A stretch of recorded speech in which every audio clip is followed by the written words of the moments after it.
আসসালামু আলাইকুম। আজকে আপনাদের জন্য নিয়ে এসেছি করলা ভাজির রেসিপি।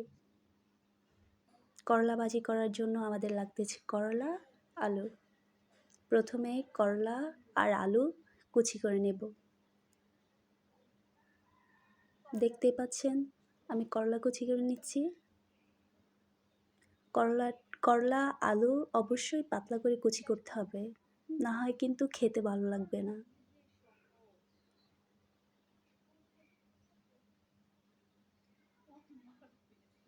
অনেকেরই প্রিয় খাবার করলা ভাজি। তাই আপনাদের জন্য এই সহজ রেসিপিটি নিয়ে এসেছি।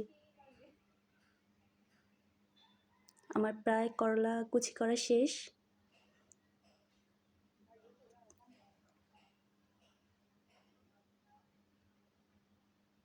এবার আমি আলু কুচি করে নেব।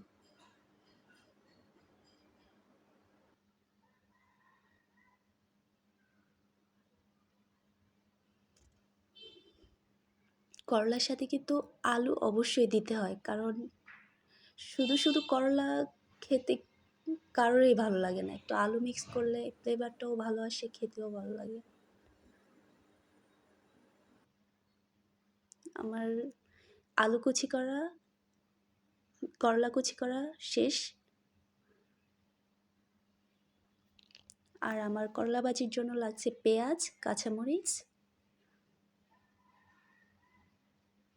খুবই অল্প উপকরণ দিয়ে কিন্তু আপনি করলা ভাজি করে নিতে পারবেন। দেখতেই পাচ্ছেন আমি পেঁয়াজ কুচি করে নিয়েছি, কাঁচামরিচ নিয়েছি।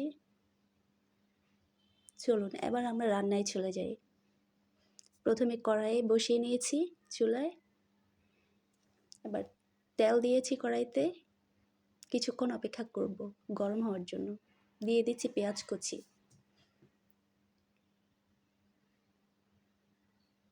এরপর দিয়ে দেব কাঁচামরিচ।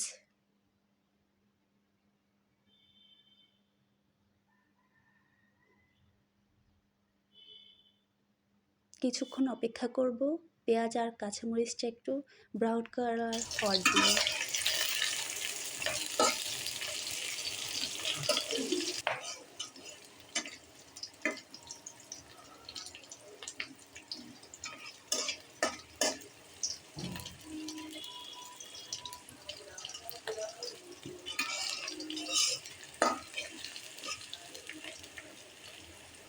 কিছুক্ষণ পরপর নেড়ে ছেড়ে দেব।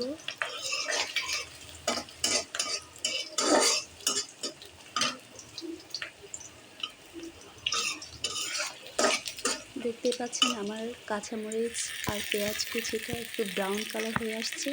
এবার আমি এর মধ্যে দিয়ে দেব রসুন বাটা। পরিমাণ মতো রসুন বাটা দিতে হবে, বেশি দিলে কিন্তু গন্ধ স্মেলটা ভালো আসবে না। তো কিছুক্ষণ রসুন বাটার স্মেলটা যাওয়ার জন্য অপেক্ষা করব। এরপর দিয়ে দেব করলা কুচি এবং আলু কুচি।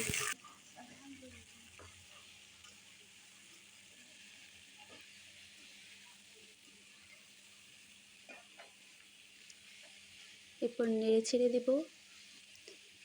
আমরা একটু অপেক্ষা করব যেন করলা আর আলুর গা থেকে পানিগুলো চলে যায়।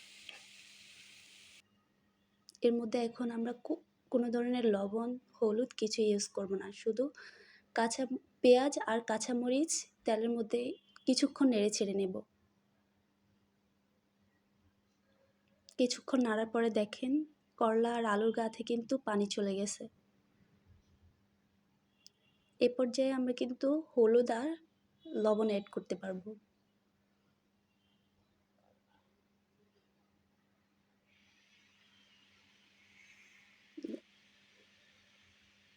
এবার আমরা দিয়ে দেব লবণ পরিমাণ মতো। এরপর দিয়ে দিচ্ছি হলুদ গুঁড়া পরিমাণ মতো।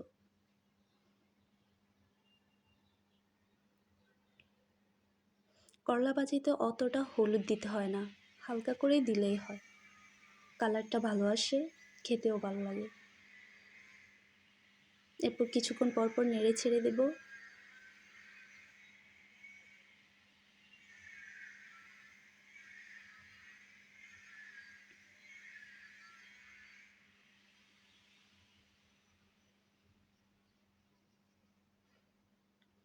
আমরা প্রথমে করলা ভাজিতে কখনো হলুদ আর লবণ অ্যাড করব না, কারণ প্রথম পর্যায়ে যদি দিয়ে দিই দেখে যাবে ওগুলো জর্জরা হবে না।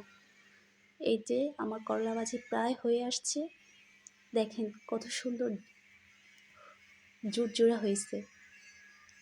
বাইরে কিন্তু বৃষ্টি হচ্ছে, তাই আজকে করলা ভাজি আর গরম ভাত পেট জমবে। থ্যাংক ইউ আমার ভিডিওটি শেষ পর্যন্ত দেখার জন্য। ভালো থাকবেন সবাই, সুস্থ থাকবেন। আল্লাহ হাফেজ।